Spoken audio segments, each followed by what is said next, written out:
E os boatos chamados também de fake news na época da pandemia criaram uma onda de desinformação em relação à vacinação e tratamento para a Covid-19.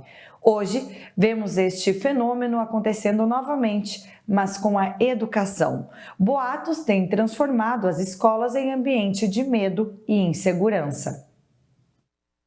Manhã de quarta-feira, 5 de abril, uma creche foi alvo de um ataque em Blumenau, no Vale do Itajaí, em Santa Catarina. 4 crianças foram mortas e 5 ficaram feridas. Esfaqueada dentro da sala de aula, professora Elizabeth Tenreiro, de 71 anos, é morta por um aluno na Escola Estadual Tomásia Montoro, na Vila Sônia, em São Paulo.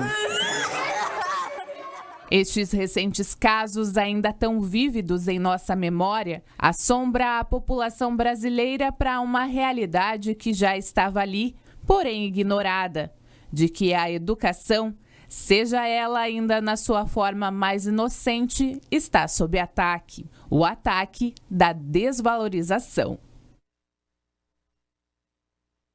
Nessa nossa angústia de lidar com o fato, é um fato que a gente percebe risco e tem um risco real porque houveram ataques reais, e também os pais, as famílias ficam com raiva. Poxa, já é tanto problema que eu tenho que lidar, ainda mais esse eu vou ficar preocupado. Essa raiva, ela acaba virando compartilhamento de discurso de ódio contra as escolas.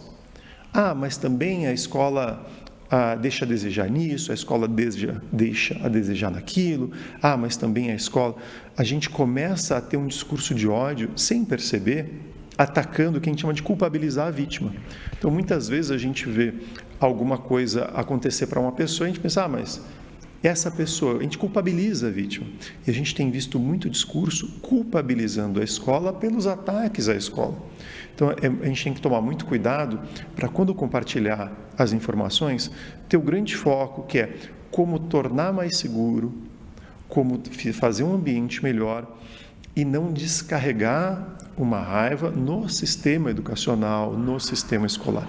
O mês de abril foi de uma sensação de insegurança para muitas famílias que têm crianças e adolescentes em idade escolar. Pais, professores e até alunos ficaram alarmados pelas muitas mensagens compartilhadas em áudio, vídeo e foto que relatavam ameaças a ataques a escolas, principalmente no dia 20 de abril.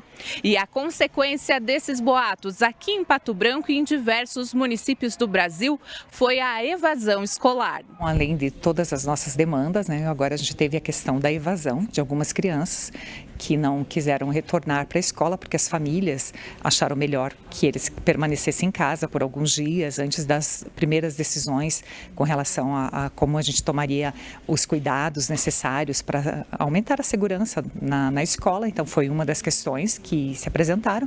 Outra questão é a situação emocional de muitas crianças que ficam com o temor de ir ao espaço escolar, que sempre foi um espaço agradável de interação, de aprendizagem, Então essas duas questões foram as que se intensificaram nesse momento. Essas informações aí que não eram verídicas, porque a gente vinha acompanhando junto com o pessoal da polícia também, o pessoal da inteligência, tanto civil quanto polícia militar, dizendo que não haviam situações dentro das instituições, Isso gerou um pânico muito grande com as famílias, os pais das crianças, dos adolescentes, que ficaram muito apavorados e preocupados em encaminhar seus filhos para as escolas, e bem como com as crianças também, Algumas muito medo, queriam se proteger dentro da instituição de ensino, ou não foram para as escolas. Tivemos alunos aí que não compareceram, tivemos uma baixa frequência muito grande nessas 2 semanas, Culminando, é claro, no dia 20, com a frequência mais baixa de todos os períodos aí, que chegou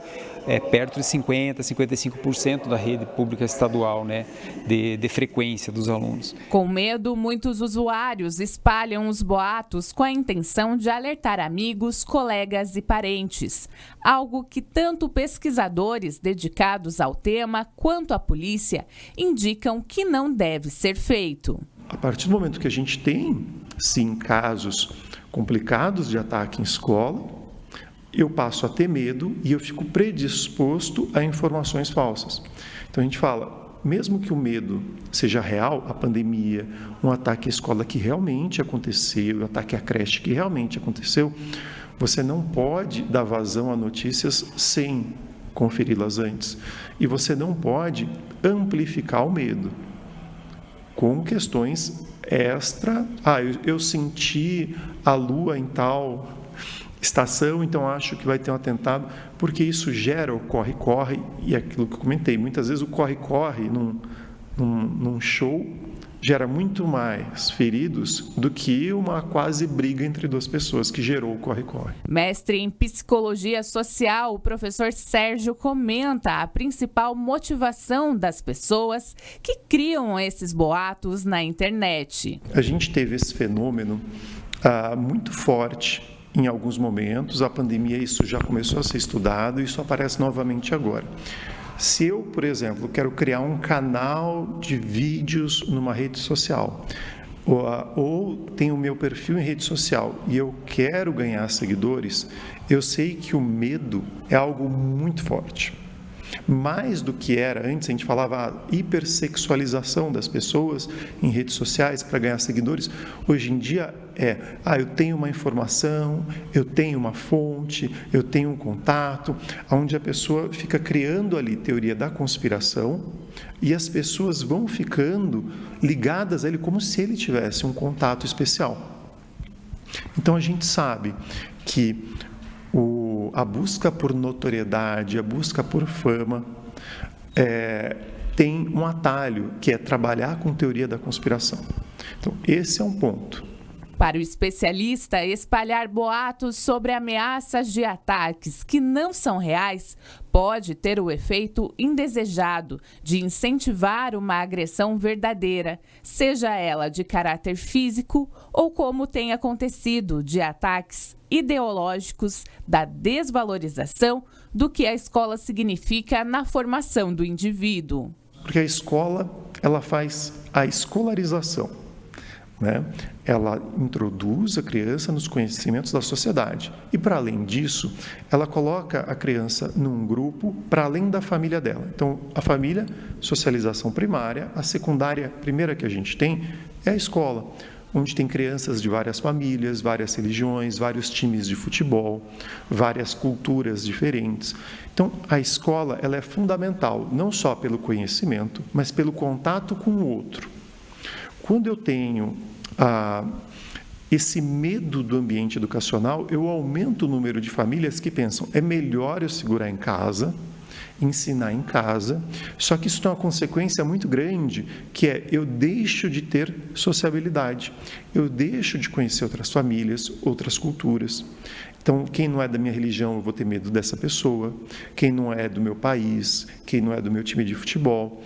E justamente as pessoas que têm atacado as escolas são pessoas que até tinham conhecimento, mas não tinham sociabilidade, tinham uma grande raiva do outro. Então a gente fala, como é que a gente tende a resolver um problema do ódio às escolas? É melhorando a escola e as crianças participando mais da escola. Não é retirando as crianças da escola, mas é compreensível que no momento de medo eu não queira deixar a criança ir para a escola. Mas pensando em política pública nacional, é o contrário. A gente tem que transformar a escola num lugar de vida, de arte, de sociabilidade, e não um lugar de ódio.